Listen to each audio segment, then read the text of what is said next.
இன்றைக்கு நாம் தியானிக்க இருக்கிற வசனம் யோவான் 17ஆம் அதிகாரம் 17வது வசனம். உம்முடைய சத்தியத்தினாலே அவர்களை பரிசுத்தமாக்கும், உம்முடைய வசனமே சத்தியம். இங்கே ஆண்டவராகிய இயேசு கிறிஸ்து பிதாவாகிய தேவனை நோக்கி சொல்றார், உம்முடைய சத்தியத்தினாலே அவர்களை பரிசுத்தமாக்கும். அந்த அவர்கள் என்பது யாரை குறிக்குதுன்னா, தேவன் தெரிந்தெடுத்து கொடுத்த மனுஷர்கள், அதாவது குமாரனாகிய கிறிஸ்துவுக்கு ஒப்புவிக்கப்பட்டவர்கள். யாரெல்லாம் பிதாவாகிய தேவன் குமாரனை இந்த பூமிக்கு அனுப்பினார்னு விசுவாசிக்கிறார்களோ அவரையும் அவரை அனுப்பின பிதாவையும் விசுவாசிக்கிறவன் எவனும் கெட்டு போகாதபடி நித்திய ஜீவனை அடைவான் இல்லையா? அதே யோவான் 17:3 ஒன்றான மெய் தேவனாகிய உம்மையும் நீர் அனுப்பின கிறிஸ்துவையும் அறிவதே நித்திய ஜீவன். அந்த நித்திய ஜீவனை அடையணும்னா கர்த்தராகிய இயேசு கிறிஸ்து அவருக்கு ஒப்புவிக்கப்பட்ட ஜனங்களுக்கு அவருடைய வசனத்தை சொல்லுகிறார். அந்த வசனமே சத்தியமாக இருக்கிறதுன்னு பார்க்குறோம். அப்போ அந்த சத்திய வசனத்தின்படி நடக்கிறவங்க பரிசுத்தமாகறாங்க. அந்த பரிசுத்தமாகறவங்க நித்திய ஜீவனை அடைகிறாங்க. அந்த வசனத்தை ஏற்று அதன்படி நடக்கிறதுனால அவங்க நித்திய ஜீவனை அடைகிறாங்கன்னு பார்க்குறோம். யோவான் 15ஆம் அதிகாரம் 3ஆம் வசனத்தில், நான் உங்களுக்கு சொன்ன உபதேசத்தினாலே இப்போதே சுத்தமாக இருக்கிறீர்கள்னே சொல்கிறார்.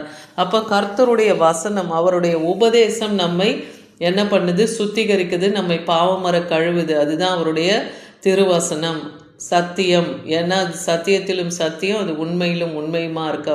அவர் வாயிலிருந்து புறப்படுகிற ஒவ்வொரு வார்த்தையும் இருபுறமும் கருக்குள்ள பட்டயமாகிய ஜீவ வசனமாக இருக்குது. நீங்கள் எந்த எல்லையிலையும் உங்களுடைய காரியங்களுக்கு கர்த்தருடைய வார்த்தையை கொண்டு நீங்கள் ஜெபிக்கும் போது அந்த வார்த்தையிலே வல்லமை உண்டு, விடுதலை உண்டு. முதலாவது அதை நாம் விசுவாசிக்கணும். சங்கீதம் 119:160, உம்முடைய வசனம் சமூலமும் சத்தியம், உம்முடைய நீதி நியாயமெல்லாம் நித்தியம்னே இருக்குது. அப்போ கர்த்தருடைய வசனம் சமூலமும் சத்தியம், அது உண்மையிலும் உண்மை, அது நீதி நியாயமெல்லாம் நித்தியமாக இருக்கிறது, அது அழியாததாக இருக்கிறது அவருடைய வார்த்தை. அதே போல் எபேசியர் 5ஆம் அதிகாரம் 26ஆம் வசனத்தில் சொல்கிறார், தாம் அதை திருவசனத்தை கொண்டு தண்ணீர் முழுக்கினாலே சுத்திகரித்து பரிசுத்தமாக்குகிறதற்கும். அப்போ திருவசனம் நம்ம எப்படி கொண்டு போகுதுன்னா, தண்ணீர் முழுக்கினாலே சுத்திகரித்து பரிசுத்தமாக்குகிறதுக்கு. அதாவது நம்ம பாவ அக்கிரமங்களை விட்டு ஓய்ந்து கிறிஸ்துவினால தான் நம்ம அந்த நித்திய ஜீவனை அடைய முடியும். பாவி மன்னிப்பின் நிச்சயத்தை ஞானஸ்தானத்தின் மூலமாய் நாம் அதை பெற்றுக்கொள்ளுகிறோம். ஏன்னா நமக்காக தான் ஆண்டவராகிய இயேசு கிறிஸ்து பாடுபட்டார், ரத்தம் சிந்தி மரித்தார். நம்முடைய பாவம் அக்கிரமம் மீறுதலுக்காக தான் அவர் அடிக்கப்பட்டு வாதிக்கப்பட்டு சிலுவையில் ரத்தம் சிந்தி மரித்து அடக்கம் பண்ணப்பட்டு 3ஆம் நாள் உயிரோடு எழுந்து இன்றும் பிதாவின் வலது பாரத்திலே ஜீவனுள்ள தேவனாய் அமர்ந்திருக்கிறார் இல்லையா? இதுதான் திருவசனம்.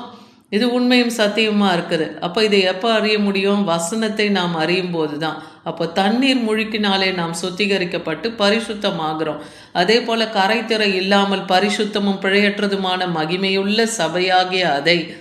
அப்போ சபையாருக்கு கர்த்தர் இதை சொல்கிறார். கர்த்தரை ஏற்றுக்கொண்டு இருக்கிற அவருடைய பிள்ளைகளுக்கு கர்த்தர் இன்னைக்கு சொல்கிறார், கரைத்திரை இல்லாமல் பரிசுத்தமும் பிழையற்றதுமான மகிமையான இந்த சபைக்கு நான் சொல்கிறேன், நீங்கள் கர்த்தருக்கு முன்பாக நிற்கணும்னா கரைத்திரை இல்லாமல் குற்றமற்றவர்களாக அவர் சந்நிதி முன் காணப்படுகிறவர்களாக இருக்கணும். அதுக்காக தான் ஆண்டவராகிய இயேசு கிறிஸ்து தம்மை தாமாகவே முன் ஒப்பு கொடுத்தார். சிலுவையிலே அறையப்பட தன்னை ஒப்பு கொடுத்தார்னு வேத வசனம் சொல்லுகிறது. வேத வசனத்திலே சொல்லப்பட்டதை எல்லாம் உண்மையும் சத்தியம், அதை நம்ம விசுவாசிக்கணும்.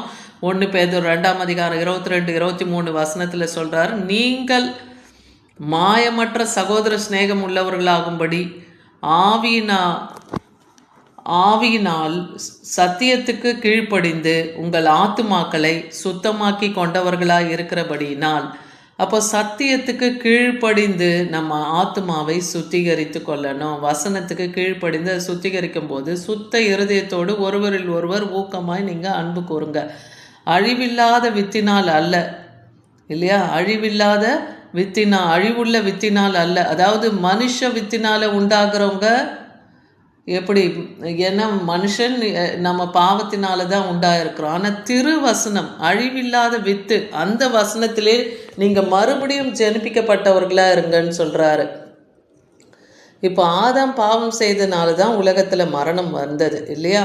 அப்போ 2ஆம் ஆதாமாக நமக்கு வெளிப்பட்டவர் ஆண்டவராகிய இயேசு கிறிஸ்து. அந்த பாவத்துக்கு செத்து நீதிக்கு பிழைத்திருக்கும்படியாக தான் அவர் தன்னையே தாமாக முன்வந்து தன் ஜீவனை நமக்காக ஒப்பு கொடுத்தார். இன்றும் அவர் பிதாவின் வலது பாரத்திலே ஜீவனுள்ள தேவனாக இருக்கிறார். அதனால் அவருடைய வசனம் அழியாத வித்து. அதை நம்ம விசுவாசிக்கும் போது நம்ம மறுபடியும் பிறக்கிறவர்களாக ஆகிறோன்னு பார்க்குறோம். யோவான் 17ஆம் அதிகாரம் 10ஆம் வசனம் சொல்லுது, அவர்களும் சத்தியத்தினாலே பரிசுத்தமாக்கப்பட்டவர்கள் ஆகும்படி அவர்களுக்காக நான் என்னை தானே பரிசுத்தமாக்குகிறேன்னு சொல்கிறார். அப்போ தனக்காக ஒப்புவிக்கப்பட்டவர்களை சத்தியத்தினாலே அவர் பரிசுத்தமாக்குகிறார்.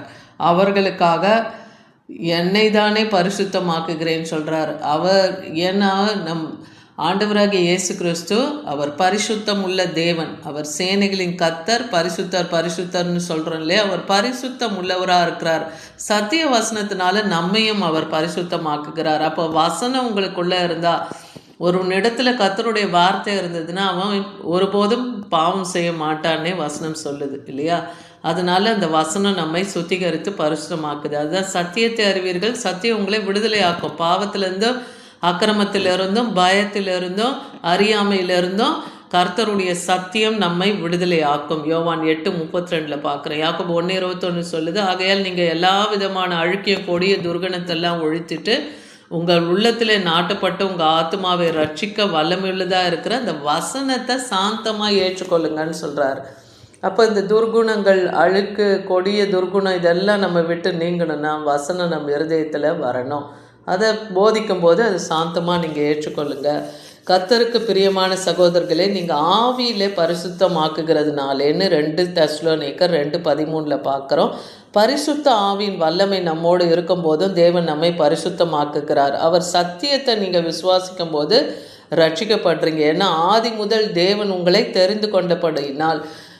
இப்போ கர்த்தர் தன்னுடைய பிள்ளைகளை அழைக்காமல் அவங்க அவருடைய பிள்ளைங்களாக மாற முடியாது இல்லையா. அழைக்கப்பட்டவர்கள் அநேகர், தெரிந்து கொள்ளப்பட்டவர்களும் சிலர். இந்த உலகத்தில் மனுஷர்களை தேவன் எல்லாரையும் தான் படைச்சிருக்கிறார். ஆனால் தனக்கென்று சிலரை தான் தேவன் தெரிந்து கொள்கிறார் இல்லையா.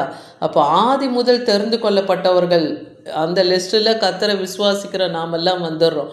அப்போ அவரை குறித்து நாம் எப்பொழுதும் தேவனை ஸ்தோத்தரிக்க கடனாளிகளாய் இருக்கிறோன்னு பார்க்குறோம். சங்கீதம் 119:11 சொல்லுது, உமக்கு விரோதமாய் பாவம் செய்ய உமது வாக்கு என் இருதயத்தில் வைத்தேன், பாவம் செய்யாதபடிக்கு. சங்கீதக்காரன் தாவீது சொல்கிறார், உமக்கு விரோதமாக நான் பாவம் செய்யாமல் இருக்கிறதுக்காக உம்முடைய வாக்கையெல்லாம் நான் இருதயத்தில் வைக்கிறேன். அப்போது கர்த்தருடைய வசனம் நமக்கு இருக்கும்போது நம்ம பாவம் செய்ய முடியாது. 119:9 பார்க்குறோம், வாலிபன் தன் வழி எதனால சுத்தம் பண்ணுறான், உமது வசனத்தின்படி தன்னை காத்து கொள்ளுகிறதுனால. கர்த்தருடைய வார்த்தையின்படி தன்னை காத்து கொள்ளுகிறதுனால தான் வாலிப பிள்ளைகள் தங்களை சுத்திகரித்து கொள்ள முடியும். எபேசியர் 4:21 இயேசுவினிடத்தில் சத்தியத்தின்படி நீங்கள் அவரிடத்தில் கேட்டறிந்து அவராலே போதிக்கப்பட்டிருக்கீங்க. அப்போ கர்த்தருடைய வாயிலிருந்து புறப்படும் மனுஷன் அப்பத்தினால் மாத்திரம் அல்ல, கர்த்தருடைய வாயிலிருந்து ஒவ்வொரு வார்த்தையினாலும் பிழைப்பான்னே இருக்கு இல்லையா. அப்போ அவரிடத்தில் கேட்டு அறிந்து நீங்கள் எல்லாருமே போதிக்கப்பட்டிருக்கீங்க சத்தியத்தின்படி. சங்கீதம் 119:104 சொல்கிற, உமது கட்டளைகளில் உணர்வடைந்தேன், ஆதலால் எல்லா பொய் வழியும் வெறுக்கிறேன்னே தாவீது சொல்கிறார். அவருடைய கட்டளைகளை நாம் உணர்ந்து அதன்படி நடக்கும்போது நம்ம உணர்வடைவோம். எந்த இடத்துல நம்ம தவறி போகிறோன்றது கர்த்தருடைய வசனம் நம்மை போதித்து வழிநடத்தும் இல்லையா. அது குருடர்களுக்கு வெளிச்சம் இல்லையா, பாதை அறியாதவர்களுக்கு கர்த்தருடைய வசனம் வேத வெளிச்சமாக இருக்கு இல்லையா. கட்டளையே விளக்கு, போதக சிக்ஷையே ஜீவனுக்கு போகிற வழி. போதகத்தின் மூலமாக நம்மளை சிக்ஷித்து அந்த நித்திய ஜீவனுக்கு நேராக நம்மளை தேவன் வழிநடத்துகிறார். சங்கீதம் 119:144 பார்க்குறோம், உம்முடைய சாட்சிகளின் நீதி என்றென்றைக்கும் நிற்கும், என்னை உணர்வுள்ளவனாக்கும் நான் பிழைத்திருப்பேன்னு சொல்கிறார். அப்போது இன்றைக்கி உணர்வு இல்லாமல் இருக்கிறவங்க தான் அநேக பாவங்களையும் அக்கிரமங்களையும் செய்கிறாங்க. அப்போ உணர்வுள்ள இருதயத்தை எனக்கு தாங்கப்பான்னு நம்ம கேட்கணும். அப்போ நாம் பிழைத்திருப்போம். 2 தீமோத்தேயு 2:25-26 எதிர் பேசுகிறவர்கள் சத்தியத்தை அறியும்படி தேவன் அவர்களுக்கு மனம் திரும்புதலை அருளத்தக்கதாக. எப்பவுமே கர்த்தருக்கு விரோதமாக இருக்கவங்க அவங்க சத்திய வசனத்துக்கு எதிராக தான் பேசிகிட்டு இருப்பாங்க. அவங்களும் சத்தியத்தை அறியணும்னா தேவன் அவர்களுக்கும் மனம் திரும்புதலை அருளணும்.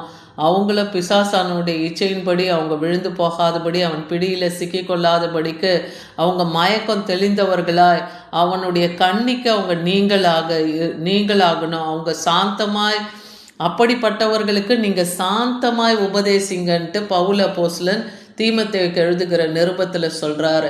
அப்போது எதிர் பேசுகிறவர்களும் சத்தியத்தை அறிந்து அவங்களும் பிசாசின் பிடியிலேருந்து விடுதலை ஆகணும். அவங்க குருட்டாட்டத்திலேருந்தும் அவன் மயக்கத்துலேருந்தும் அவங்க விடுதலை ஆகணும்னா அவங்களுக்கும் சாந்தமாய் கர்த்தருடைய வசனத்தை போதிங்க. அப்போ அவங்க கண்கள் தெளிவடையும், பாவத்தை விட்டு அவங்க விலகுவாங்க.